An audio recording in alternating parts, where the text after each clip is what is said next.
औज़ुबिल्लाहिमिनश्शैतानिर्रजीम बिस्मिल्लाहिर्रहमानिर्रहीम। मैं हूं प्रोफेसर खिज़रबास। आप देख रहे हैं मेरा चैनल रियल टीवी एफटीए और सिलसिला इंग्लिश ए टू जेड के चैप्टर नंबर 7 के साथ मैं आपकी खिदमत में हाज़िर हुआ हूं। यहां पे लेक्चर 6 लिखा हुआ है, लेकिन एक्चुअली ये लेक्चर 7 है और ये है यूज़ ऑफ हैड। हैड का इस्तेमाल हमने किस तरह करना है। कल हमने हैज़ और हैव का इस्तेमाल पढ़ा था और आज हम हैड का इस्तेमाल करेंगे कि इंग्लिश में हैड कहाँ इस्तेमाल होता है। तो सबक तक बढ़ने से पहले मैं आपसे गुजारिश करूँगा कि आप मेरा चैनल सब्सक्राइब कर लें और वीडियो को लाइक करके शेयर ज़रूर किया करें। तो बढ़ते हैं हम लेक्चर की तरफ। यूज़ ऑफ हैड, हैड कहाँ कहाँ इस्तेमाल होता है। तो had is use to show possession in the past. ये गुजरे हुए ज़माने में मिल्कियत को ज़ाहिर करता है। और we use had after subject in positive sentences, यानी जो मुस्बत फ़िक्रात हों उनमें हम सब्जेक्ट के बाद हैड इस्तेमाल करते हैं।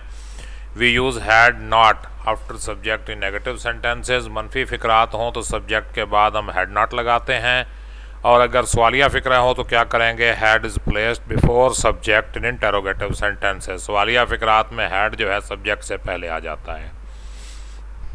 और had is placed before and not after subject in negative interrogative sentences.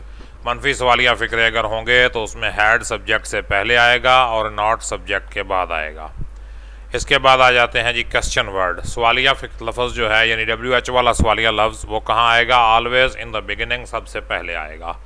और सवालिया लफ्ज़ के बाद फ़िक्रे की हालत जो है वो सवालिया ही रहेगी। अब हम आगे चलते हैं। पॉजिटिव सेंटेंस किस तरह का होता है, सब्जेक्ट के बाद हैड और ऑब्जेक्ट। एग्जांपल्स देखें। I had a lot of books, मेरे पास बहुत सी किताबें थीं। ही हैड 2 बॉल्स, उसके पास 2 गेंदें थीं। दे हैड 3 बुक्स, उनके पास 3 किताबें थीं। यू हैड मच टाइम, आपके पास बहुत वक्त था। You had a new car, आपके पास एक नई कार थी।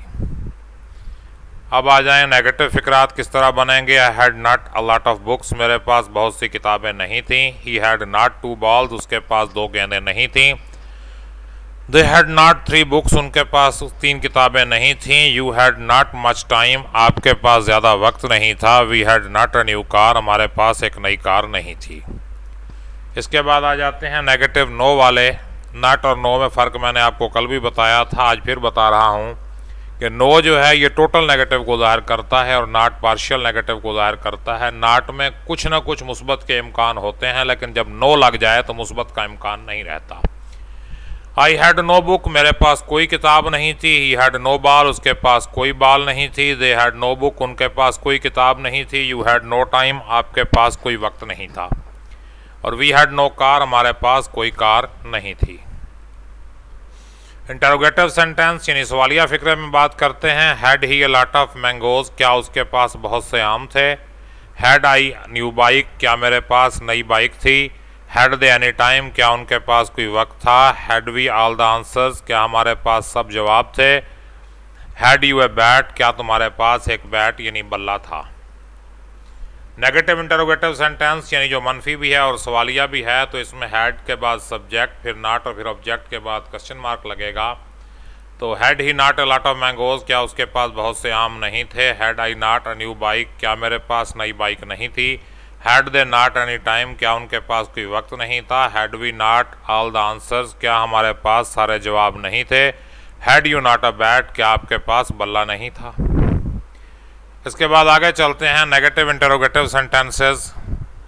ये नो वाले आ गए।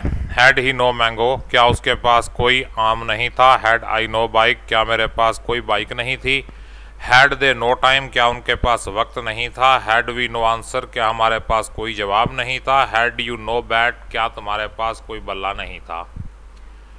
और क्वेश्चन वर्ड के साथ why had he no mango, उसके पास कोई आम क्यों नहीं था। When had I a new bike, यहाँ पे आना चाहिए not. When had I not a new bike, मेरे पास नई बाइक क्यों नहीं थी। ये लिखते हुए मिस्टेक हो गई है। How had they not enough time, उनके पास काफ़ी वक्त कैसे नहीं था। और why had we no answers, हमारे पास कोई जवाब क्यों नहीं था। और वेयर हैड यू 3 बैट, या where had you not 3 bat, तुम्हारे पास 3 बल्ले कहाँ नहीं थे। तो ये हमारा आज का सबक है। उम्मीद है आपको ये सबक पसंद आया होगा। Thank you for watching. Please like and share this video and subscribe my channel. Allah पाक आपको सलामत रखे, अपना ख्याल रखिएगा। अल्लाह हाफिज़।